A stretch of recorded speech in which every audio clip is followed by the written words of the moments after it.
샬롬 샬롬 샬롬 샬롬 샬롬. 하나님 사랑합니다. 여러분 주 안에서 사랑합니다. 오늘 에스겔 15장 1절에서 8절 내용 전체죠. 무슨 소용이 있겠느냐. 4절에 그렇게 말씀합니다. 그 가운데 4절에 보니 불에 던질 땔감이 될 뿐 아니라 불이 그 두 꽃을 사르고 그 가운데도 태웠으면 제주에 무슨 소용이 있겠느냐 이렇게 말씀을 하죠. 그것이 온전할 때 아무 제주에 합당하지 아니하였거든 하물며 불에 살라지고 탄 후에 어찌 제주에 합당하겠느냐. 그러므로 주 야훼께서 이같이 말씀하셨느니라. 내가 숲풀 가운데 있는 포도나무를 불에 던질 땔감이 되게 한 것 같이 내가 예루살렘 주민도 그같이 할지라. 내가 그들을 대적한지 그들이 그 불에서 나와도 불이 그들을 사르리니 내가 그들을 대적할 때 내가 야훼인 줄 너희가 알리라. 포도나무가 모든 나무 가운데 나은 것이 무엇이겠느냐는 거죠. 숲속에 여러 나무 가운데 있는 그 포도나무 가지가 나은 것은 그 나무를 가지고 못을 제조할 수도 없고 그것을 무슨 그릇을 걸 못을 만들 수 있겠느냐 이렇게 말씀을 하고 있습니다. 쓸데없는 것은 아무 소용이 없다라는 거죠. 자기가 제 역할을 잘해야 된다. 에스겔은 남왕국 유다가 바벨론에게 멸망당하기 직전에 예언활동을 했던 선지자입니다. 주전 612년 바벨론은 초대왕 네오폴라살 시절 당시 최강국이었던 아수르를 물리치면서 강자로 부상을 합니다. 그리고 이대왕 느부갓네살이 주전 605년경에 또 다른 강대국 애국을 갈그미스 전투에서 물리침으로 바벨론은 명실상부하게 패권을 장악하게 됩니다. 이런 상황 변화는 남왕국 유다의 운명에도 결정적인 역할을 미치게 합니다. 유다의 정치 지도자들은 외교적으로 어떤 위기를 몰고 올까 염려가 돼서 정치적 소용돌이 휩쓸려서 더욱더 어려운 상황을 맞게 됩니다. 에스겔이 볼 때 바로 이런 점이 문제가 되죠. 하나님의 백성은 역사의 주관자이신 하나님을 의지해야 함에도 유다 백성들은 하나님보다 강대국을 의지합니다. 눈에 보이는 것들을 의지했다라는 거죠. 그리고 실생활에도 야훼 하나님을 믿는 신앙이 굉장히 약해졌습니다. 그러다 보니까 도덕적으로 윤리적으로 타락하죠. 그 결과 하나님의 심판이 임하게 된 것입니다. 이런 상황을 보면서 에스겔은 안타까운 마음을 가지고 외치지 않을 수 없었다. 야훼께로 돌아오라. 그렇지 않으면 멸망케 될 것이다. 오늘 본문 말씀은 에스겔이 이스라엘 백성들에게 어때요? 강팍하게 다가온 하나님의 심판을 전하는 내용입니다. 먼저 비유 내용을 살펴봅니다. 이해하기 쉬운 말로 풀어보면 산에 여러 종류의 나무들이 있는데 그 중에 포도나무도 당연히 있겠죠. 사람들이 그 많은 나무들 중에 포도나무를 아낍니다. 그런데 한 포도나무에 포도열매가 달리질 않죠. 사람들이 그 열매 없는 포도나무를 살펴보고 이 나무는 백향목처럼 건축에도 쓸 수가 없고 나무처럼 기구를 만드는 데도 쓸 수가 없고 그릇을 걸 못도 당연히 만들 수가 없습니다. 다만 불을 피우는 데 쓰는 화목으로 밖에는 쓸 데가 없다. 그런데 자세히 보니 그나마 열매도 없으면서 여기저기 불에 그을렸습니다. 멀쩡한 것도 포도나무는 쓸 데가 없는데 하물며 불에 그르고 손상을 입은 포도나무는 더욱더 쓸모가 없다는 거죠. 이 비유가 말하고자 하는 내용은 한마디로 당시 이스라엘 백성이 이 포도나무와 같다라는 겁니다. 지금 열매도 맺지 못하고 게다가 여기저기 그을러 아무짝에도 쓸모없게 되었다는 거죠. 그래서 이제 불에 태울 수밖에 없게 되었다. 다시 말해서 심판을 면치 못하게 되었다는 겁니다. 그러면 그 비유가 주는 의미를 깊이 살펴봅니다. 하나님의 선택의 은혜를 잊지 말라는 것이죠. 그 비유에 보면 산에 여러 가지 나무들이 있고 그 많은 나무들 가운데 유독 포도나무가 주목을 받고 있습니다. 포도나무가 선택이 된 거죠. 2절에 포도나무가 모든 나무들보다 나은 게 뭐냐 이렇게 질문하는 내용이 나와 있습니다.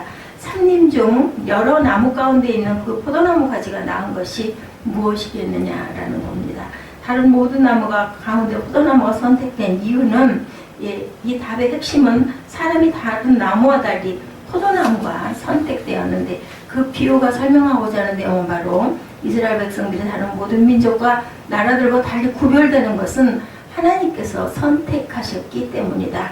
이사야 41장 8절에 하나님께서 이스라엘 백성들을 위로하시고 격려하시는 내용의 말씀이 기록되어 있습니다. 나의 종도 이스라엘아, 나의 택한 야곱아, 나의 것 아브라함의 자손아, 내가 땅 끝에서부터 너를 붙들며 땅 모퉁이에서부터 너를 부르고 내게 이르기를 너는 나의 종이라 내가 너를 택하고 실어버리지 아니하였다 하노라. 이렇게 말씀을 합니다. 이 말씀에서 확인할 수 있는 것은 하나님께서는 이스라엘 민족을 택하셨다라는 거죠. 그런데 14절에 보면 지렁이 같은 너 야곱아, 이사야 말씀에 41장 14절에 그렇다는 거죠. 이스라엘을 지렁이 같다라고 말씀을 합니다. 이 말씀에서 우리가 확인할 수 있는 것은 실제로 이스라엘 민족은 지렁이처럼 다른 민족과 비교해 볼 때 보잘것없고 내세울 것 없고 평평이 없는 민족이다. 그런데 이스라엘이 거룩한 백성이 되었습니다. 그 이유는 하나님의 선택이 있었기 때문이라는 거죠. 정말 보잘것없는 민족이지만 창조주 하나님께서 선택하시니까 거룩한 민족, 구별된 민족이 된 것이다. 이스라엘의 진정한 가치가 바로 하나님의 선택에 있고 우리 그리스도인들도 우리가 남보다 나은 것은 하나도 없는데 오늘 본문 비유에 나오는 포도나무처럼 다른 나무와 비교해 볼 때 뭐가 더 특별히 낫고 좋아서가 아니라 이사야서의 말씀처럼 우리는 지렁이처럼 연약하고 드러나 세울 것이 없는 보잘것없는 존재인데 우리가 거룩한 백성이 된 것은 하나님이 저와 여러분을 선택하셨기 때문이다. 하나님께서 나 같은 것을 선택해 주셨기 때문이죠. 하나님의 선택으로 거룩한 백성이 된 이스라엘이 그 가치를 유지하는 비결, 그것은 자기가 어떻게 지금의 그런 복을 누리게 되었는가 하는 것을 잊지 않아야 되겠다. 우리가 계속해서 하나님의 은혜를 받고 살려면 내가 왜 이 자리에 이렇게 서 있는지를 생각할 줄 알아야 된다. 나 같은 죄인 살리신 주 은혜 놀라와를 찬송하며 살아야 되겠습니다. 그러나 하나님 이스라엘 백성들은 그렇지 못했죠. 선민 사상에 사로잡혀 있고 하나님께서 자기들을 선택해 주셔서 지금의 거룩한 백성이 되었다는 그런 사실, 그런 것들을 간과한 채 하나님의 거룩한 백성이라는 주장만, 권리만 내세웠다라는 겁니다. 그래서 다른 민족을 무시하고 이방인을 사람 취급을 하지를 않습니다. 오만했죠. 영적 우월감에 사로잡혀 있고 교만했습니다. 우리말에 개구리가 올챙이적 생각하지 못한다라는 말이죠. 어리석은 사람들이 과거의 자기 모습이 어떠해 있는지를 생각지 않은 채 남들을 무시하고 교만할 경우 흔히 하는 말, 시편 103편 2절에 보면 시인이 이렇게 다짐합니다. 내 영혼아 야훼를 송축하며 그 은택을 잊지 말지어다. 그렇습니다. 나의 나됨이 그리스도의 은혜임을 우리가 잊지 말아야 되겠죠. 감사하며 살아야 되고 겸손하게 살아야 되고 그리고 귀하고 아름다운 열매를 잘 맺어야 됩니다. 본문 2절에 포도나무가 모든 나무들보다 나은 것이 무엇이랴 라고 묻고 있습니다. 사람들이 그 많은 나무들 중에 왜 포도나무를 선택했는가 라는 물음이죠. 답은 포도 열매 때문이다. 사람들이 포도나무를 찾는 이유는 다름 아니고 포도 열매를 얻기 위해서다. 이 비유가 말씀하는 것은 하나님께서 이스라엘 백성을 택하신 이유가 바로 열매를 맺기 위해서라는 것인데 오늘 본문을 주목해 보면 포도나무에서 포도 열매만을 구한다는 사실을 우리가 알 수가 있죠. 포도나무에 와서 건축자재를 찾는다면 넌센스입니다. 포도나무에 와서 가구 재료를 찾아도 넌센스이고 포도나무에서는 포도 열매만을 우리가 찾아야 됩니다. 포도나무의 가치는 그 열매에 있죠. 아무리 포도나무가 잎이 무성하고 키가 크고 줄기가 튼튼해 보여도 열매가 시원치 않으면 그 포도나무의 가치는 별로 없습니다. 포도나무를 심는 것은 열매, 포도를 먹기 위해서라는 거죠. 비록 키가 작고 잎도 별로 없고 포도 그렇다 하더라도 포도 열매가 당도도 높고 크기도 크고 탐스럽게 열리면 그 포도나무의 가치는 아주 좋은 것이죠. 그러면 하나님께서 이스라엘 백성들에게 찾으시는 열매는 무엇일까? 바로 믿음이겠죠. 하나님의 백성들이 맺어야 할 열매는 믿음의 열매입니다. 철저하게 하나님을 의지하고 하나님의 말씀에 순종하고 그리고 다른 것을 섬기지 않고 우상 숭배하지 않는 그러한 믿음.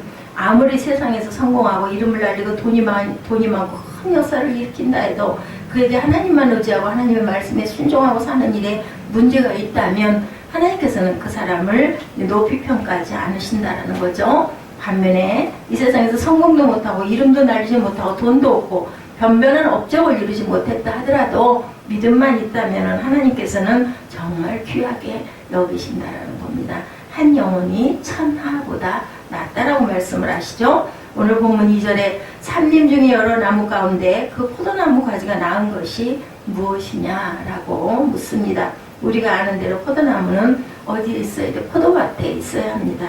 삼림 속에 있는 포도나무는 야생포도죠. 우리말로 머루라고도 할 수 있는데, 아시는 대로 요즘 품종 개량이 된 거봉포도와 같은 포도는 그 포도의 크기도 굉장히 알맹이도 크고 그리고 무게도 많이 나가고 먹으면 정말 굉장히 달죠. 입안에 가득 됩니다. 그 정도로. 그리고 당도도 굉장히 높습니다.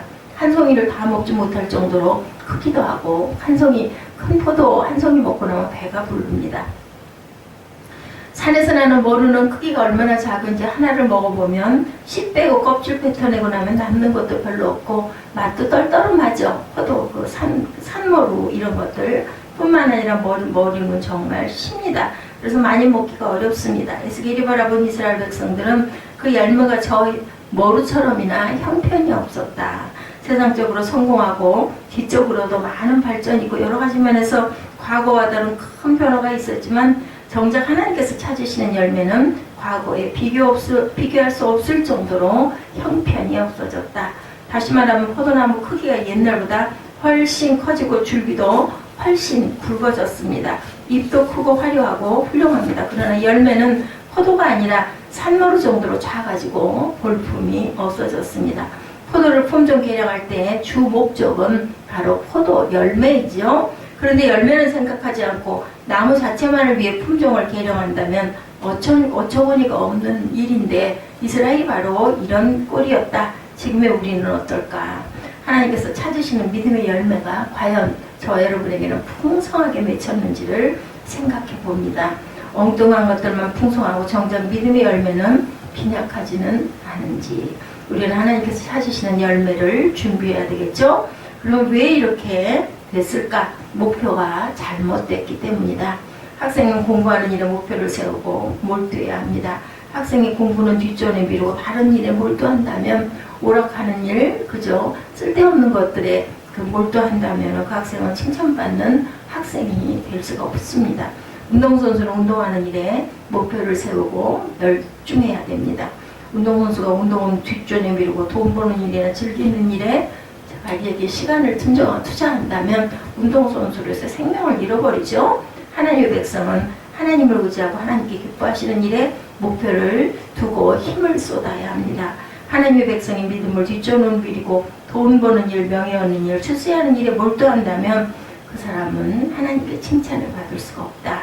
본문에서 에스겔이 볼 때 당시 이스라엘 백성들이 그랬죠. 그들이 하나님을 의지하고 하나님을 기쁘시게 해드리는 일보다 다른 일에 관심을 기울이고 있었습니다. 근데 원래 이스라엘 백성의 올바른 목표는 여호수아 24장 14절에서 6절을 보면 여호수아가 죽기 전에 이스라엘 백성들에게 다짐을 받는 이야기가 기록되어 있는데, 가나안 땅에 들어와 살게 되었는데 이 땅에 사는 동안 오직 야훼만 섬겨라, 이렇게 말씀합니다. 그리고 우상을 섬기든지 야훼만을 섬기든지 너희들이 선택하라, 이렇게 말씀하시죠. 그때 이스라엘 백성들은 이구동성으로 여호수아에게 다짐을 합니다. 이스라엘 백성들은 뭐라 그래요? 야훼를 버리고 다른 신을 섬기는 일을 우리가 결단코 하지 아니하오리니, 이렇게 말씀합니다. 원래 이스라엘 백성들은 가나안 땅에서 야훼만을 잘 섬기는 민족이었고, 점차 그런데 가나안 땅에 들어가가지고 거기에 거주하고 있던 그 사람들을 다 몰아내지를 못했어요. 땅도 다 차지하지를 못했어요. 함께 섞여서 살다 보니까 자꾸 그 우상, 그 나라의 풍습과 그 나라의 우상에 자꾸 물이 듭니다. 예, 세상 유혹에 넘어가고 말았다는 거죠. 예, 믿음이 점점 흔들려가고 약해집니다. 그 대표적인 예로 삼손, 우리가 너무 잘 알죠. 예, 삼손은 나시린으로 서원하고 하나님께 사사로 세움을 받은 사람인데, 가나안 여인의 미모에 그만 홀려서 한눈을 팔다가 믿음이 흔들리고, 예, 머리가 어디에서 힘이 나오느냐고 계속 그 꼬임에 넘어가죠. 그래서 결국은 끝에 얘기를 해주어버리고 말아가지고 힘을 잃어봅니다. 사무엘상 6장에 블레셋에서 법궤가 이스라엘로 돌아오는 이야기가 기록되어 있습니다. 블레셋 땅에 법궤가 있자 블레셋의 재앙이 끊이지 않게 되죠. 그러자 블레셋 사람들이 제사장에게 물어보니 아무래도 이 법궤 때문이다, 이렇게 얘기를 해요. 이것을 이스라엘로 돌려보내는 것이 좋겠다 해서 법궤를 돌려보내기로 합니다. 그리고 수레를 만들고 멍에를 메우지 않은 전내는 암소 둘을 끌어다가 수레를 소에 메우고 송아지들은 집으로 돌려보냅니다. 그리고 그만 수레를 어깨에다 제사장이 매야 되는데 수레를 거기 그 수레에다 싣고 그 법궤를 싣고 속건제들을 보물상자도 실었습니다. 그리고 나서 베세메스를 향해서 수레를 보내죠. 사람이 타지 않았었습니다. 두 마리 암소가 끌고 가죠. 놀라운 것은 6장 12절에 암소가 베세메스 길로 바로 향하여 가다가 대로에 가며 갈 때 어땠어요? 울고 좌우로 지치지 아니하라고 이렇게 말합니다. 새끼를 두고 갈 수가 없어서 울었다라는 거예요. 암소들이. 그러나 좌우로 치우치지 않았어요. 곧장 베세메스로 법궤를 싣고 가는 장면이 사무엘상에 나타나죠. 하나님의 백성들은 이 땅에 사는 동안 때로는 울 일도 있습니다. 죽을 것 같이 힘들 때도 있죠. 이것저것 좌우에서 유혹하는 것도 많이 바라보입니다. 그렇다 할지라도 절대로 두 마리 암소처럼 우는 한이 있어도 목표 지점 베세메스에 갈 때까지는 흔들림이 없이 나아가야 되겠다라는 겁니다. 경마장에 가보면 경주말들이 모두 옆 눈가리개를 하고 있다고 합니다.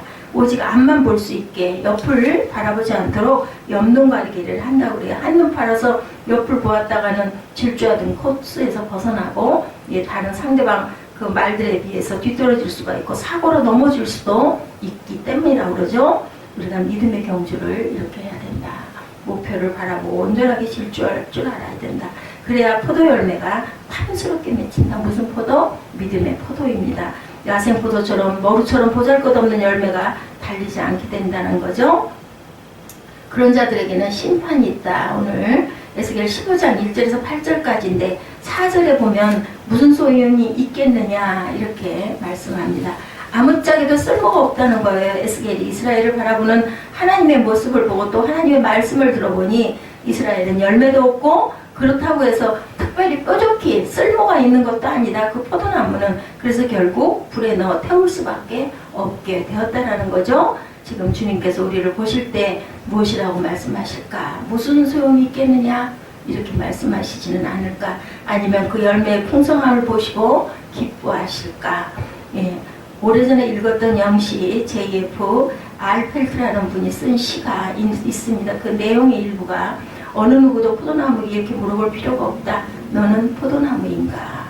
탐스럽게 익은 자 매달려 있는 포도송이들이 온몸으로 말하고 있기 때문에 절대로 물어볼 필요가 없다라는 거예요. 탐스러운 열매로 믿음의 열매로 하나님이 보시기에 온전한 그러한 포도나무들이 다 되시기를 주님의 이름으로 축복합니다.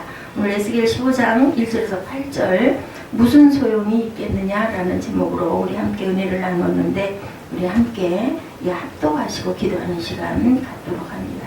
에스겔 15장 1절에서 8절입니다.